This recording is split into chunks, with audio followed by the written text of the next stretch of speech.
발견하시고 본디오 빌라도에게 고난을 받으사 십자가에 못 박혀 죽으시고 장사한 지 사흘 만에 죽은 자 가운데서 다시 살아나시며 하늘에 오르사 전능하신 하나님 우편에 앉아 계시다가 저희로서 산 자와 죽은 자를 심판하러 오시리라.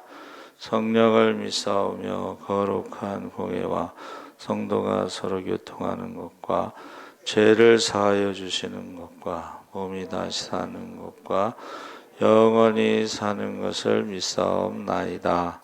아멘. 하나님 말씀은 이사야 55장 6절에서 13절까지 말씀을 보겠습니다. 1036쪽에 있습니다.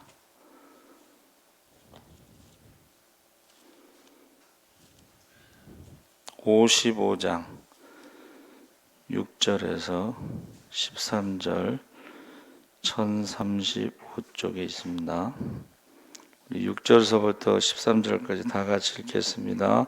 너희는 여호와를 만날 만한 때에 찾으라. 가까이 계실 때에 그를 부르라. 악인은 그의 길을 불의한 자는 그의 생각을 버리고 여호와께로 돌아오라. 그리하면 그가 긍휼히 여기시리라. 우리 하나님께로 돌아오라. 그가 너그럽게 용서하시리라. 이는 내 생각이 너희의 생각과 다르며 내 길은 너희의 길과 다름이니라. 여호와의 말씀이니라. 이는 하늘이 땅보다 높음같이 내 길은 너희의 길보다 높으며 내 생각은 너희의 생각보다 높음이니라.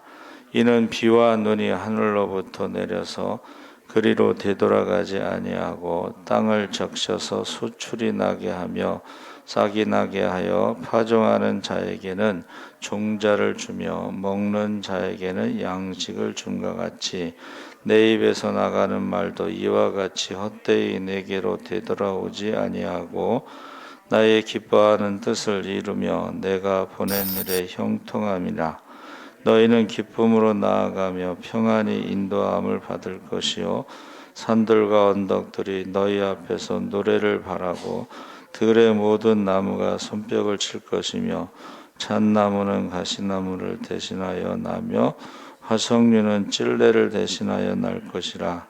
이것이 여호와의 기념이 되며 영영한 표징이 되어 끊어지지 아니하리라. 아멘. 할렐루야. 네, 잘 오셨습니다. 감사합니다. 가까이 계실 때에 부르라 라는 제목으로 말씀을 나누려고 합니다.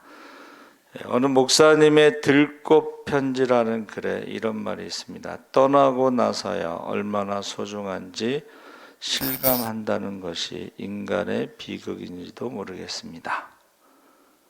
그래서 있을 때 잘해. 있을 때 잘해를 목사님이 말씀하셨나 봐요. 그 말대로 산다는 것이 얼마나 힘든 일인지 모르겠습니다. 한번 이렇게 생각해 보면 어떨까요? 그것이 없으면 어찌 될까? 없어도 그만인 것이 있나요? 그렇다면 그것은 버려도 되는 것이고, 그러나 그렇지 않은 것이 있다면, 없는 것을 상상하기도 싫다면 꽉 잡으세요. 굉장히 소중한 것이거든요. 그래서 우리가 살면서 농담 반 진담 반으로 이게 유행가 가사에 나온 것 같아요. 그렇죠? 있을 때 잘해. 후회하지 말고. 그래서 나를 무시하거나 가치 없이 생각하는 것 같은 느낌이 들 때 우리가 할 수 있는 말이 있을 때 잘해. 서로가 서로에게 잘하면 얼마나 좋겠습니까? 그런데 예수님께서 우리에게 지극히 작은 형제를 사랑하는 것이 곧 예수님 당신을 사랑하는 것이라고 가르쳐 주셨습니다. 너희가 서로 사랑하면 이로써 모든 사람이 너희가 내 제자인 줄 알리라. 반대로 형제를 미워하는 자에 대해서도 가르쳐 주셨는데 요한일서 2장 9절에 빛 가운데 있다 하면서 그 형제를 미워하는 자는 지금까지 어둠에 있는 자요. 요한일서 3장 15절에 그 형제를 미워하는 자마다 살인하는 자니 살인하는 자마다 영생이 그 속에 거하지 아니하는 것을 너희가 아는 바라. 요한일서 4장 20절에 누구든지 하나님을 사랑하노라 하고 그 형제를 미워하면 이는 거짓말하는 자니 보는 바 그 형제를 사랑하지 아니하는 자는 보지 못하는 바 하나님을 사랑할 수 없느니라. 그래서 육신의 형제든 믿음의 형제든 이 땅에 있을 때 잘하기만 할 것이 아니라 서로 예수님의 마음으로 사랑하시기를 예수님의 이름으로 축원합니다. 아멘. 그래서 왜 가까이 계실 때 하나님을 만나야 되는가? 첫 번째는 모든 인간이 하나님의 구원이 필요하기 때문에 하나님을 꼭 만나야 합니다. 이사야 55장 6절에 너희는 여호와를 만날 만한 때에 찾으라 가까이 계실 때에 그를 부르라. 하나님이 꼭 필요하기 때문에 만나야 된다. 그래서 만날 만한 때, 가까이 계실 때 같은 말이죠. 그래서 하나님을 만나는 절대적인 애원, 절규 그런 메시지인데 절대적으로 만나야 할 하나님을 애원하고 절규하며 찾고 부르며 몸부림치고 간구하는 일들이 무한의 시간에 속한 것이 아니라 언제든지 할 수 있는 게 아니라는 거예요. 한정된 시간적 공간에서 주어진 하나님의 은혜요 축복이라는 사실입니다. 이 인생의 70이와 강건하면 80일지라도 돌아보면 자랑할 것이 수고와 슬픔밖에 없죠. 그런데 이 80년이라는 게 그렇게 길지 않다. 100년이라는 시간, 오늘 우리 입관 예배 드린 김복희 성도님이 100세예요, 100세. 근데 100세에 100년 동안 하나님을 만나는 사람보다 못 만나는 사람이 더 많습니다. 긴 시간이 아니라는 거예요. 그래서 칠형제, 칠남매가 다 살아있어요. 그건 축복이죠. 자녀들을 앞세우지 않은 건 축복인데, 근데 그 중에 이제 한성현 장로님만 예수를 믿어요. 근데 셋째야, 셋째. 그래서 가시면서 제가 세례 받으셨으니까 기독교식으로 장례를 하면 좋습니다. 제사상 차리면 돈 많이 들어간다고 말씀하세요. 그랬거든요. 근데 제사상 차렸어. 그냥 소박하게 차리셨어요. 그거는 이제 딸이 차린 거고, 딸이 이제 돈을 다 비용을 대니까 아마 차린 것 같고, 큰형님은 이제 장지에 가서 준비하러 내려가셨는데 그 큰형님한테 모든 것을 위임했나 봐요. 이 큰형님이 그냥 예배 드리라고 그래서 오늘 그 집에서 기독교식으로 예배를 드리는 거는 처음인가 봐요. 그래서 우리 김혜성 권사님이 너무 좋았대요. 너무 좋대요 지금. 그래서 내가 아니 근데 왜 믿지 않는 사람하고 결혼했냐고 그랬더니 그 어머니가 우리는 종교가 없으니까 교회 다녀도 상관없다고 그랬대요. 그리고 남편도 자기도 교회 다녀도 상관없다고 그래서 결혼하셨대요. 근데 불교가 엄청나게 세요. 불교보다도 우상이 엄청나게 세대요. 술을 올릴 때, 제사상에 올릴 때도요, 무당한테 물어본대요. 막걸리를 올릴까요? 소주를 올릴까요? 그리고 장로님도 처음에 뭐 상관없다 그러더니 얼마나 핍박하는지 영적인 사업이 성경책을 한 서너 권 찢으셨대요. 그런 분이 장로님이 되셨으니까 얼마나 좋겠어요. 이제 고창이 선영이라서 새벽 4시 40분에 발인해요. 그러니까 이제 미안하니까 입관 예배만 드려달라고 했는데 아니라고. 무조건 가야 된다고. 한번 말씀드려 보겠습니다 했더니 미안하지만 감사하다고 그래서 여기서 내일 2시 반에는 일어나서 3시에는 여기서 가서 4시에 발인 예배 드리고 4시 40분에는 이제 출발해야 될 것 같아요. 근데 너무 좋아하셔요 지금. 그래서 지금 세 번 이제 설교를 하게 됐죠. 입간 예배, 발인 예배, 하관 예배. 다 예수 안 믿는 사람들이에요. 세 번의 그 설교 중에 그래도 그 중에 한 사람이라도 예수를 믿게 되면 좋겠다 생각이 듭니다. 박보영 목사님이 어느 한 재벌집의 장례식에 설교를 부탁받았대요. 재벌은요, 우리가 사는 세계하고 다릅니다. 그런데 이제 거기서 요구한 게 뭐냐면 설교를 짧게 해주세요. 설교를 한 2시간 했대요. 그것도 그냥 천국과 지옥에 대해서 막 집중적으로 했대요. 그리고 설교 끝나고 도망갔대요. 근데 그 2시간 동안에 그 설교 들었던 사람들 중에 예수 믿는 사람이 많이 나왔다는 거예요. 할렐루야! 우리 아래 처제가 갑자기 결혼식을 하는데 저보고 주례를 서달라고 그래요. 근데 결혼식장이 아니고 국회의원 회관 그쪽인데 설교를 한 2시간 했나 봐요. 그랬더니 뒤에서 앉았다 일어났다 하면서 저 사람이 천주교 신부냐 왜 이렇게 기냐 천주교는 좀 긴가 봐요. 뭐 2번 볼 사람도 아니니까는 저는 이제 할 얘기 다 하고 왔는데 그 다음에 그 동생이 결혼 시간에 또 주례를 서달래요. 왜 그랬는지 모르겠지만 여러분 그렇게 길지 않아요. 그렇고 예수님을 만날 수 있는 기회가 많지 않아요. 그래서 한성현 장로님이 성경책을 한 서너 권 찢었는데 원양어선인가 뭐 배를 타고 가서 그때 하나님을 불렀대요. 다급하면 다 하나님 찾잖아요. 그래가지고 그 다음부터는 형제들에게 만나면 간증한대. 내가 어떻게 하나님을 믿었냐면 하고 간증하신다 그러더라고요. 여러분 가까이 계실 때 만날 만한 때 이것은 사실은 그렇게 기회가 많지 않다는 것을 말하는 거예요.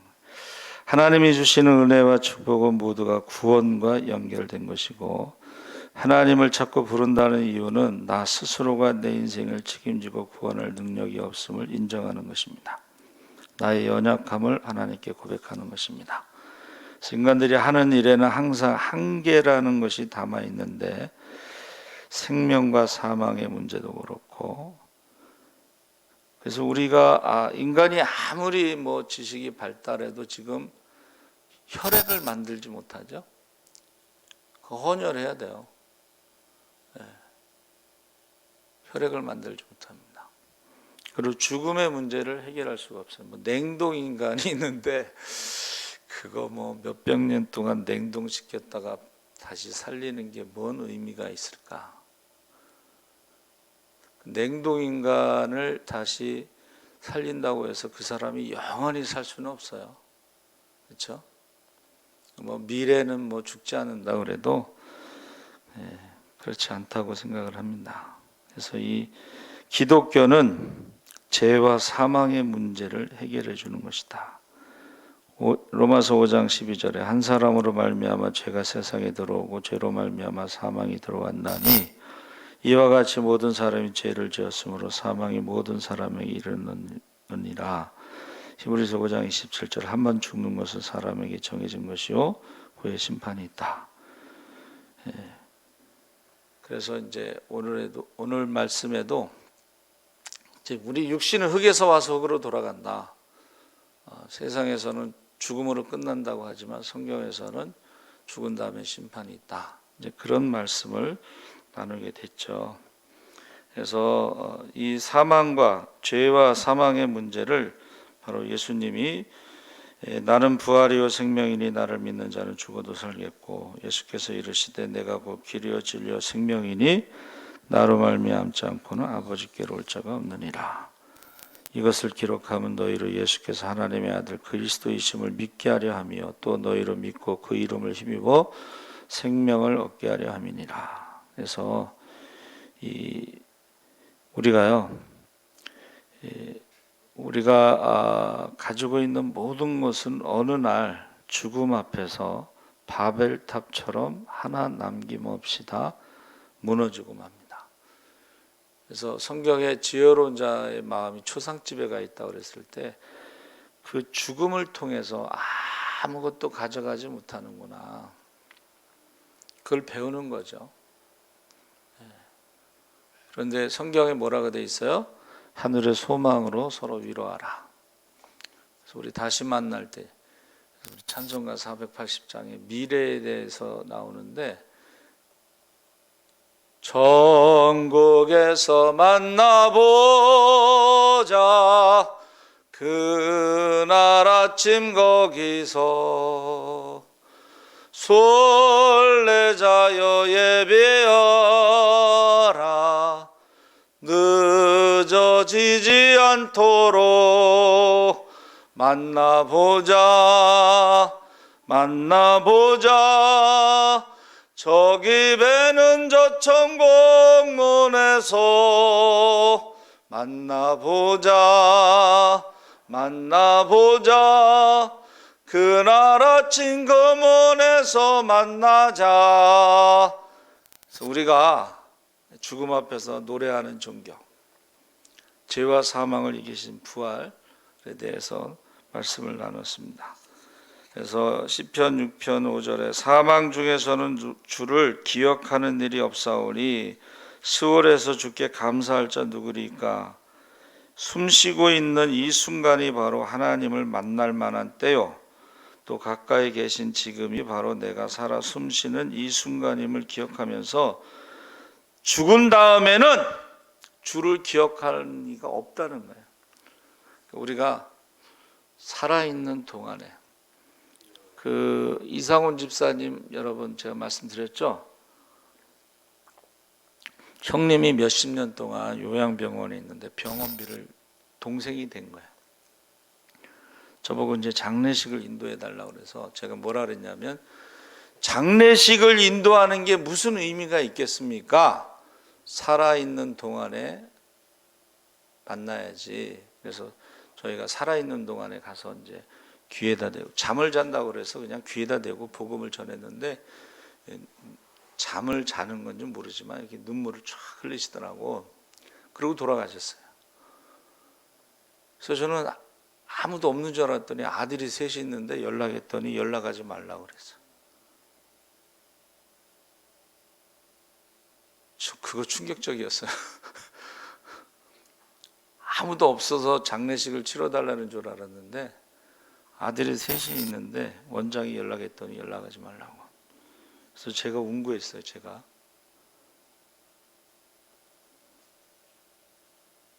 교회를 다니셔야 돼. 예? 자녀가 오지 않아도 목사는 가니까. 그렇죠? 그래서 죽은 다음에는 주를 기억하는 사람이 없다. 스월에서 감사할 자도 없다. 그런 말씀을 했습니다. 7절에 악인은 그의 길을 불의한 자는 그의 생각을 버리고 여호와께로 돌아오라. 그리하면 그가 긍휼히 여기시리라. 우리 하나님께로 돌아오라. 그가 너그럽게 용서하시리라. 악인과 불의한 자 모두가 죄인을 지칭하는 말이고 죄의 대명사인데 이 죄를 하나님께서 너그럽게 용서하신다는 말은 사망에서 생명으로 옮겨주시겠다는 것입니다. 바로 구원해 주시겠다는 약속이고 언약인 것입니다. 다윗의 고백과 같이 사망 중에 누가 주를 기억할 수 없고 살아서 숨쉬고 있는 지금이 바로 하나님을 찾고 부를 수 있는 최고의 기회라는 사실을 분명히 기억하십시오. 여러분, 죽기 전에 회개하는 건 쉬운 게 아닙니다. 강도가요, 십자가 위에서 회개한 거 이거 쉬운 게 아니에요. 죽어도 회개하지 않고 죽어도 예수 믿지 않고 죽는 사람 많아요. 근데 죽기 전에 정말 회개하고 세례받고 장례식 치르는 사람도 있습니다. 두 번째, 우리는 너무 연약하기 때문에 하나님을 찾고 구해야 된다. 스스로 생각해 보면 사람이 연약한 존재라는 사실을 인정하지 않을 수 없습니다. 생각하는 것도 자기 스스로 자기가 하고 싶은 대로 하지 못하는 것이 사람의 한계고 하고 싶은 것도 자기 스스로 다 하지 못하고, 가지고 싶은 것도 다 가지지 못하고, 포기하고 싶은 것도 포기가 안 되고, 용서하고 싶은데도 용서가 안 되고, 사랑하고 싶은데 사랑이 안 되고, 스스로 안 되는 것이 너무나 많기 때문에 하나님을 찾고 부르짖고 해야 된다는 거예요. 세상에 얼마나 답답한 일이 많아요. 그렇죠? 특히 그 자녀 문제는 어떻게 할 수가 없어.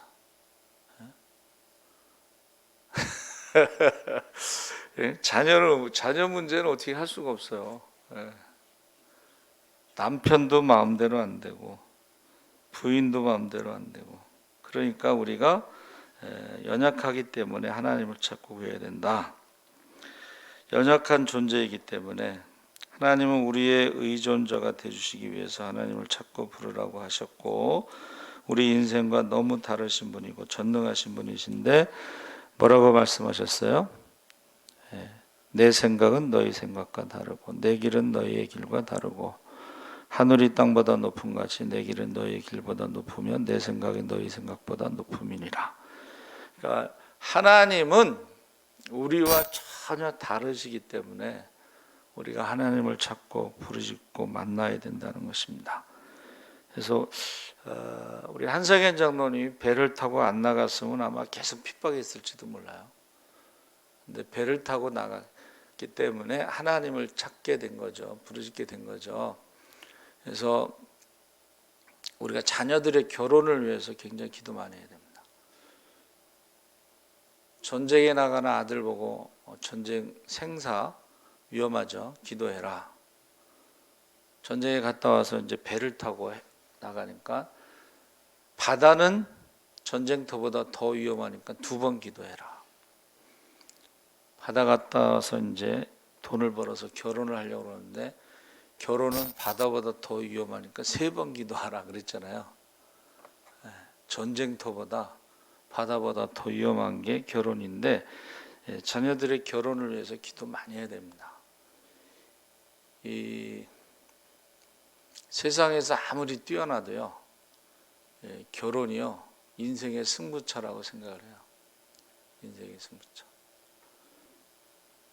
아무리 세상에서 뛰어나도요, 이 가정이 깨지거나 결혼에 실패하면요 사람이 조금 이상하게 되더라고요. 자존감이 확 떨어지고,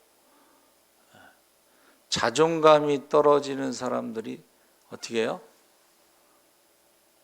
누구하고 싸워도 이기려고 덤비는 거예요. 자존감이 떨어져 있으니까 지려고 안 해. 이겨야 돼. 직성이 풀려. 그러니까 좀 싸나워진다 그러나? 우리 어머니가 굉장히 부잣집 딸로 해만 떨어져도 밖에를 못 나갔던 사람이에요.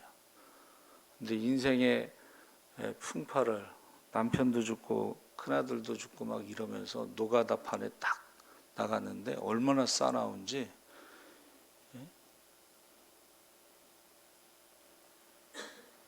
욕도 잘하고 굉장히 싸나. 그래서 난 우리 엄마 같은 사람만 안 만나면 된다. 그렇게 기도를 했는데, 여러분 강한 사람들은요 열등감이 있는 사람들이에요. 그냥 져줘야 돼. 그냥 괜히 그 사람 건드려서 이기려고 하면 그 사람은 목숨 걸고 덤빕니다. 예수님이 만왕의 왕이시죠. 전능하신 왕이시죠.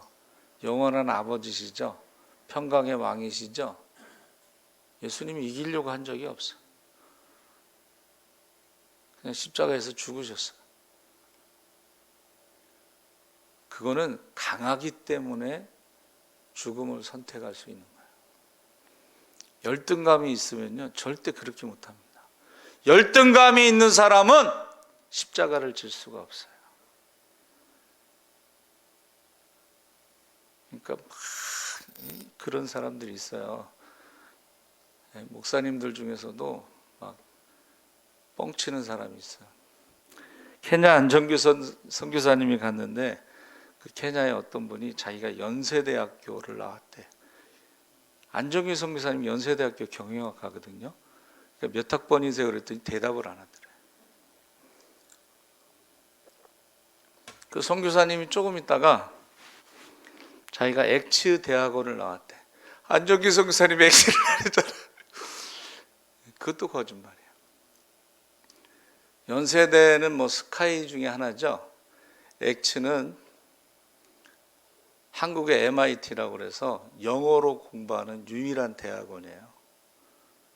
거기는 조선일보 기자, 서울대 뭐 이런 사람들도 중간에 다 도망간 학교예요. 거기서 제일 많이 쓰는 단어가 서바이벌, 살아남는 거야. 그러니까 거기 케냐에서 거짓말하다가 딱 안정규 선생님 딱 걸린 거야. 연대 나왔다 그러니까 나 연대 경영학과 몇 학번이지. 엑츠 나왔다 그러니까 엑츠 몇 학번. 그게 열등감이 있는 사람들이 거짓말하는 거야. 가짜 학위. 목사 한 수도 어디서 받았는지도 모르는 사람들도 많습니다. 열등감. 진짜 실력 있는 사람은 그렇게 자랑도 안 해. 보여주면 되는 거지 뭐 자랑해요. 케냐 안정규 선교사님이 경영학과 나와서 외무고시 합격했다는데 언어의 달인이에요.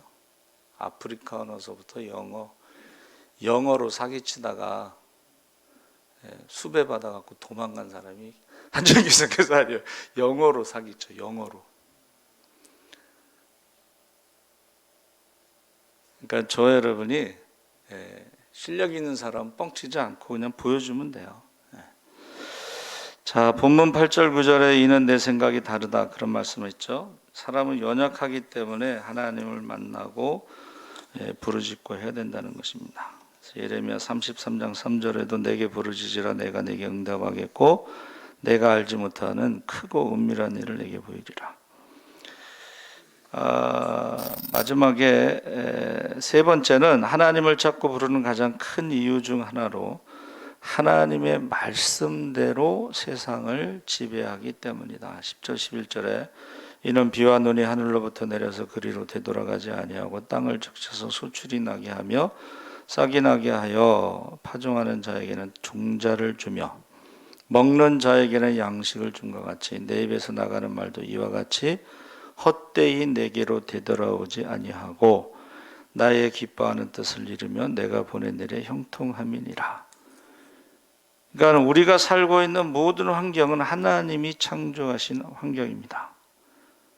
그러니까 지금 우리가 하나님 앞에 기도하고 부르짖고 찾고 이것은요 하나님 말씀대로 다스리시기 때문에 그렇다 하는 것입니다. 그래서 우리가 하나님이 창조하신 것은 보시기에 좋았더라. 근데 사람은 하나님이 창조하신 것을 전부 파괴시키는 일을 했죠. 그러니까 머리가 좋은 것 같은데 민주주의가 좋고 자본주의가 좋지만 지구 온난화의 주범이 바로 자본주의, 대량 생산, 대량 소비. 이게 속도 조절이 안 돼요. 그러니까 지구를 파괴하는 거, 환경을. 탄소 뭐 이런 것들이 사실은 지구 온난화의 주범이 자본주의, 대량 생산, 대량 소비. 거기서 온 거죠. 그래서 결국은 성경에 뭐라고 돼 있어요? 마지막 때 주님이 오실 때가 되면 만물이 탄식한다. 사람만 예수님의 재림을 기다리는 것이 아니라 만물이 탄식하면서 기다려. 그러니까 지금 공기도 오염되고 땅도 오염되고 물도 오염되고 오염 안 된 게 거의 없습니다. 그렇죠? 그러니까 우리가 물도 그 전에 정수기가 어디 있었겠어요? 그냥 먹으면 되는 거지. 근데 정수기 우리 친구가 정수기를 팔러 왔어. 내가 속으로 비웃었어. 야 누가 정수기 사서 물 먹냐? 근데 지금은 정수기 없는 데가 거의 없죠. 그리고 물을 다 사 먹잖아요. 근데 저는 아직도 물을 사 먹는 걸 잘 못해요. 물 사 먹는 거하고 택시 타는 거하고 커피 전문점에서 커피 비싼 거 사 먹, 이 세 가지를 잘 못하는데 지금 반찬 가게 있잖아요. 전도 다니다 보면 반찬 가게에 반찬이 비싸요. 근데 제 생각에는 왜 비싼 걸 사 먹나 그랬는데 혼자 사는 사람들은 사 먹는 게 싸다는 거예요. 그거 조금 만들려면 돈이 더 들어가거든. 그런 시대에 우리가 살아가고 있어요. 그래서 무공해라는 말은 이제 없어졌고 저공해 식품 뭐 이런 이렇게 표현이 바뀌고 있죠. 그럼에도 불구하고 이 오염돼 가는 것을 인간의 욕심에 의해서 오염되는 것을 막지를 못하는, 욕심이 끝이 없잖아요. 그렇죠? 욕심이 끝이 없어. 지금 이제 뭐 요새 일어나는 제일 많이 올라오는 게 요새 뭐 박수홍인가 뭐 100억이 넘어간다 그러는데, 야, 그래도 그 욕심이 끝이 없는 거야.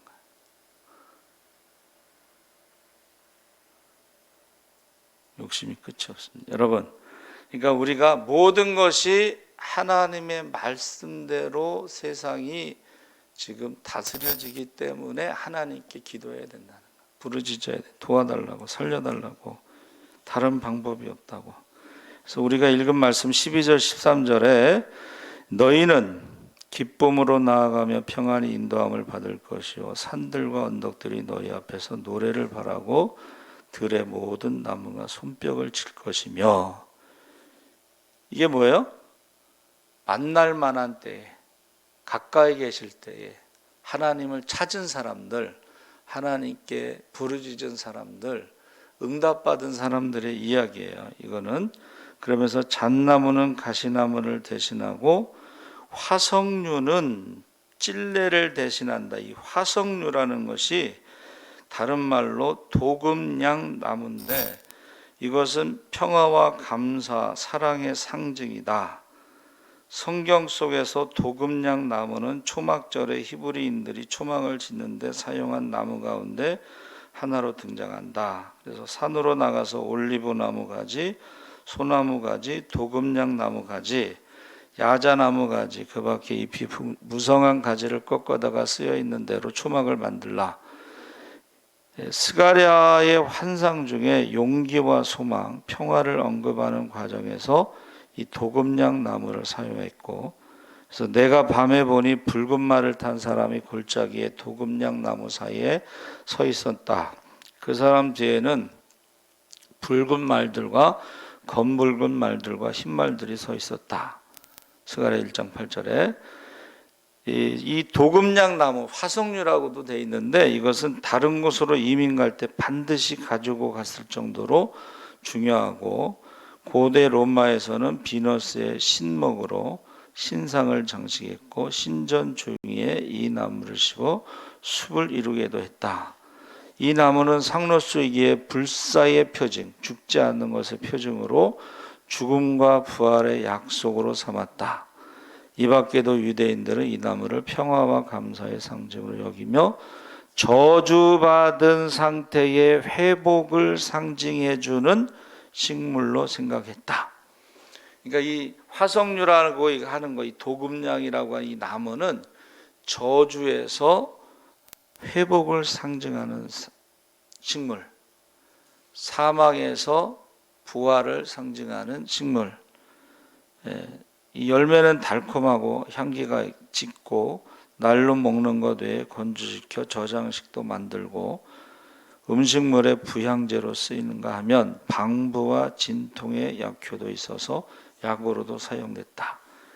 그러니까 이 화석류, 이 도금냥이라는 거 굉장히 뜻이 많죠. 그래서 하나님의 실체를 발견하고 경험한 하나님의 사람은, 그러니까 하나님을 찾고 불러서 하나님을 경험한 사람은 세상 권력과 지식과 건강 그리고 풍요로운 물질에 연연하지 않고 상황이 어떠하든지 환경이 어떠하든지 그 선 자리가 어떠하든지 오직 기쁨으로 나아가는데 그 사람은 평안히 하나님의 인도함을 받습니다. 그래서 산들과 언덕뿐만 아니라 만물들이 노래하고 손뼉치며 나를 반기는 소리를 듣게 됩니다. 전에는 내 삶의 주위에 가시나무같이 나를 찌르고 아프게 했던 것들로 가득했었다면 이제는 잣나무로 바뀌어 있음을 발견하게 될 것입니다. 찔레나무같이 아무 쓸데없이 주위에 괴로움을 더하고 결국 화목으로 태워질 존재로 살았다면 이제는 화석류가 되어서 향기를 발하는 기름으로 가득하여 평화와 감사의 사람으로 발견되는 하나님의 은혜와 축복이 넘치게 되는 것입니다. 그래서 성도들은 여호와를 만날 만한 때에 찾고 가까이 계실 때 부를 때에 이 말씀을 마음 깊이 새겨서 하나님의 은혜와 축복이 돼서 영혼이 잘되고 범사가 잘되고 강건한 전인 구원의 축복을 받아 누리며 승리하시기를 예수님의 이름으로 축원합니다. 아멘. 그러니까 이것이요, 괜히 부르라는 것이 아니고, 첫째는 우리가 연약하기 때문에 하나님 필요하다는 거예요. 두 번째, 우리가 구원이 필요하기 때문에 죄와 사망의 문제를 해결하는데 하나님밖에 없다. 연약하기 때문에 도와주실 분은 하나님밖에 없다. 세 번째는 하나님의 말씀대로 세상이 다스려지고 있기 때문에 그렇다. 그래서 저와 여러분요, 베드로가 주는 그리스도시요 살아계신 하나님의 아들이십니다 했을 때에 뭐를 줬어요? 천국 열쇠를 준 거예요. 천국 열쇠를 준 거예요. 그 천국 열쇠는 두세 사람이 합심하여 기도할 때 열려요. 두세 사람이 합심하여 기도하면 열리는데 천국 열쇠가 뭔지 모르는 사람이 많더라는 거예요. 그러니까 이게 사용을 안 해봐가지고 천국 문을 열어본 적이 없어요. 그러니까 무엇이든지 내 이름으로 구하라 그리하면 시행하리라 하셨는데 입을 넓게 벌려서 또 11조에 대해서도 너희가 한번 시험하여 보라. 쌓을 곳이 없도록 붙지 아니하는 것 시험하여 보라. 하나님의 약속은 천지는 없어져도 하나님의 약속은 없어지지 않고 영원합니다. 그래서 죄와 사망에서 구원할 수 있는 분은 하나님밖에 없기 때문에 부르짖어야 되는 거예요. 찾아야 되는 거예요. 그리고 우리가 연약하기 때문에 여러분 사람들은 안 도와줘요. 사람들은 안 도와줍니다. 자기가 필요할 때는 전화해도 우리가 필요로 할 땐 전화를 안 받는 거예요. 세 번째는 말씀대로 된다는 거예요. 말씀대로. 그러니까 구약과 신약이라는 것은 약속이라는 뜻이잖아요. 그래서 여호와라는 뜻은 약속을 반드시 성취한다는 뜻이고 또 여호와라는 뜻은 뭐라 그랬어요? 준다는 뜻이에요. 준다. 여호와라는 말이 거기 준다. 근데 과거에도 주고 현재에도 주고 미래에도 준다. 히브리어 언어에 아주 이게 묘한 매력이에요. 과거에 주고 현재도 주고 미래에도 준다. 이게 히브리어 언어의 아주 묘한 특징이에요. 왜냐하면 히브리어는 과거나 현재와 미래 시간이 없어요. 완료됐느냐 미완료됐느냐, 그 어떤 행동이 끝났느냐 아니면 계속되느냐. 하나님이 우리를 구원하시는 것은 모든 민족이 구원을 얻기까지 쉬지 않으시는 하나님. 할렐루야. 어제도 축복해 주셨지만 오늘도 축복해 주시고 내일도 축복하시는 거예요. 부르짖는 자에게, 하나님을 찾는 자에게 그렇게 하신다는 거예요. 하나님을 찾지 않는 사람들은 그 비밀을 모르는 거예요. 그래서 우리가 신앙생활할 때 그 신앙생활의 그 세상이 주지 못하는 평안과 기쁨과 그 맛은 맛보아 알지어다 그랬을 때 그 맛은 기도하고 응답받는 것이 바로 신앙생활의 맛이에요. 그래서 김혜순 권사님이 그 집을 잘 알잖아요. 굉장히 핍박을 많이 받았대. 예수 믿는다고. 그러니까 이제 기독교식으로 예배 드린다는 건 이제 상상할 수도 없지만은 그래도 목사님이 말씀하셨으니까는 말은 해보자. 그래서 가면서 계속 기도를 하셨대. 아침에 새벽에 기독교식으로 예배 드려. 근데 그랬는데 이제 입간 예배까지는 이제 이렇게 돼. 원래 입간이 6시인데 제가 6시면 좀 불편하니까 임종 예배 겸 입간 예배를 4시에 드리자고. 그래서 이제 간 거예요. 그리고 새벽에 내가 여기서 2시 반에 일어나서 3시에 출발해서 거기 4시에 도착해서 고창까지 가려고 지금 약속이 됐어요. 너무 좋아하시는 거죠. 여러분 기도해 주시기 바랍니다. 살아계신 하나님 아버지 감사합니다. 우리가 하나님을 만날 만한 때, 가까이 계실 때 찾게 하시고 부르짖게 하시옵소서. 죄와 사망에서 구원하실 분은 하나님밖에 없습니다. 우리가 연약함을 알게 하시고 전능하신 하나님만이 우리를 도와주실 수가 있습니다. 하나님 앞에 부르짖게 하시옵소서. 아버지 하나님